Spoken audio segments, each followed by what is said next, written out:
ಇನ್ನು ಕಾಸು ಕೊಟ್ರೆ ಬಡವರಿಗೆ ಮನೆ ಅನ್ನುವಂತ ಆರೋಪ ಸರ್ಕಾರದ ವಿರುದ್ಧ ಇತ್ತಲ್ಲ, ಈಗ ಅದು ಇನ್ನೊಂದು ಹೆಜ್ಜೆ ಮುಂದೆ ಹೋಗಿದೆ. ಸ್ಲಂ ಬೋರ್ಡ್ ನಲ್ಲೂ ಕೂಡ ಇದೇ ರೀತಿಯಾಗಿ ಭ್ರಷ್ಟಾಚಾರ ಅಂತ ಹೇಳಿ ನಾವು ಒಂದು ವರದಿಯನ್ನ ಪ್ರಸಾರ ಮಾಡಿದ್ವಿ. ಪಂಚಾಯಿತಿ ಅಧ್ಯಕ್ಷ ಸರ್ಕಾರಕ್ಕೆ ಒಂದು ಪತ್ರ ಬರೆದ್ಬಿಟ್ಟಿದ್ದಾರೆ.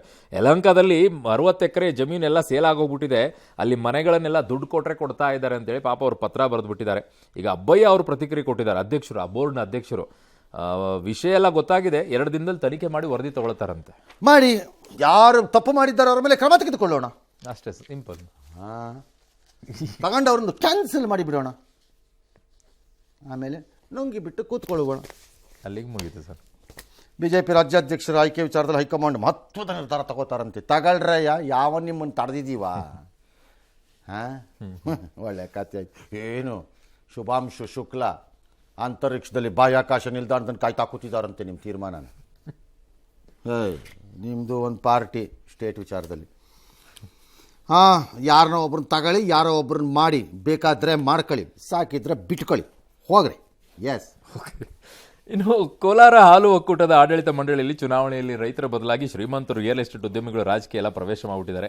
ಹಣದ ಹೊಳೆ ಅಂತೆ. ಒಂದೊಂದು ಓಟಿಗೆ 855 ಓಟಂತೆ.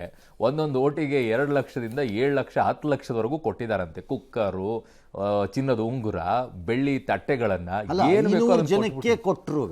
ಸರ್ 5 ಕೋಟಿ ಅಂದ್ರೆ 10 ಕೋಟಿ ಆಯ್ತು. ಆಲ್ಮೋಸ್ಟ್ ಆಯ್ತು ಸರ್. 10 ಕೋಟಿ ಸರ್. ಏನಕ್ಕೆ? ಅದ್ರಲ್ಲಿ ಏನು ಸಿಗುತ್ತಲ್ಲಿ? ಸಿಕ್ಕಾಪಟ್ಟೆ ಇದೆ ಅಂತೆ ಸರ್. ಕೇಳಿದೆ ಸರ್. ಕಾಮಗಾರಿಗಳಿಗೆ 300 ಕೋಟಿದ ಏನೋ ಒಂದು ಕಾಮಗಾರಿ ನಡೀತಾ ಇದೆ ಅಂತೆ, 20 ಕೋಟಿದ ಕಾಮಗಾರಿ ನಡೀತಾ ಇದೆ ಅಂತೆ.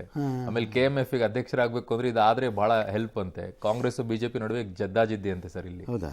ಸಿಕ್ಕಾಪಟ್ಟೆ. ಅಲ್ಲ ಸರ್, ಒಂದೊಂದು ಓಟಿಗೆ 2-2 ಲಕ್ಷದ ಮಟ್ಟಿಗೆ ಬಂದ್ರಲ್ಲ ಸರ್. ಏನಾಯ್ತು ಈಗ? 7 ಲಕ್ಷ 10 ಲಕ್ಷದವರೆಗೂ. ಏನಾಯ್ತು? ಅಲ್ಲ, ಏನೂ ಆಗಿಲ್ಲ ಸರ್. ಯಾವ ಹಂತಕ್ಕೆ ಹೋಗ್ತಾ ಇದೀವಿ ಅಂತ. ಯಾವ ಹಂತಕ್ಕೆ ಹೋಗಿದೆ? ಈಗ ನಿರ್ದೇಶಕರನ್ನೇ ಈಗ ಇಷ್ಟು ಕೊಡ್ತಾ ಇದ್ದಾರೆ, ಇನ್ನು ಅಧ್ಯಕ್ಷರಾಗಬೇಕಾದ್ರೆ ಇವನ್ನೆಲ್ಲ ಎಷ್ಟೆಷ್ಟು ಕೊಟ್ಕೊಂಡು ತಗೊಳ್ತಾರೋ ಅಂತ. ತಗೊಳ್ಳಿ ಬಿಡಿ. ನಿಮ್ಗೇನಾಯ್ತು? ನಮ್ಗೇನಾಗಿಲ್ಲ ಸರ್. ಮತ್ತೆ ನೀವು ಯಾಕೆ ತಲೆ ಕೆಡಿಸ್ಕೊತಾ ಇದ್ದೀರಿ? ನಾಳೆ ರೈತರು ಯಾರಿಗೆ ಕೇಳೋ ಯಾವ ನೈತಿಕತೆ ಉಳ್ಕೊ? ರೈತರಿಗೆ ಏನಿರುತ್ತೆ? ಏನು ಕೇಳಬೇಕು ಅವ್ರು ರೈತರನ್ನ? ರೈತರು ಏನು ಕೇಳಂಗಿಲ್ಲ. ಹಾಲು ಅವ್ರು ಹಾಕ್ತಾರೆ, ಹಾಲಿಗೆ ದುಡ್ಡು ಕೊಡ್ತಾರೆ, ಅಷ್ಟೇ. ಅಲ್ಲಿಗೆ ಮುಗಿದು ಅಷ್ಟೇ. ನನಗೇನು ಅನ್ನಿಸ್ತಿಲ್ಲಪ್ಪ. ಸರಿ ಇದೆ, ಹಿಂಗೆ ನಡೀತು, ಹಾಗೆ ನಡೀಬೇಕು.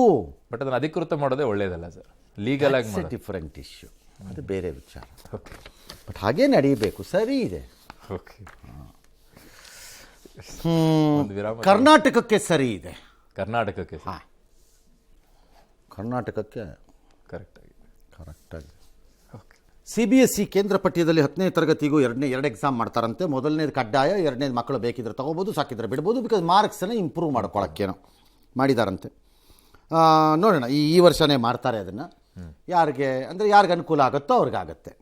ನಮ್ಮ ರಾಜ್ಯದಲ್ಲಿ ಈಗಾಗಲೇ ಇದೆ, ಅದು ನಮ್ಮಲ್ಲಿ ಇಟ್ಟಿದ್ದಾರೆ. ನಮ್ಮಲ್ಲಿದೆ, ರಾಜ್ಯದ ಸಿಲೆಬಸ್ಸಲ್ಲಿ ಇದೆ, ಅದು ಇದೆ.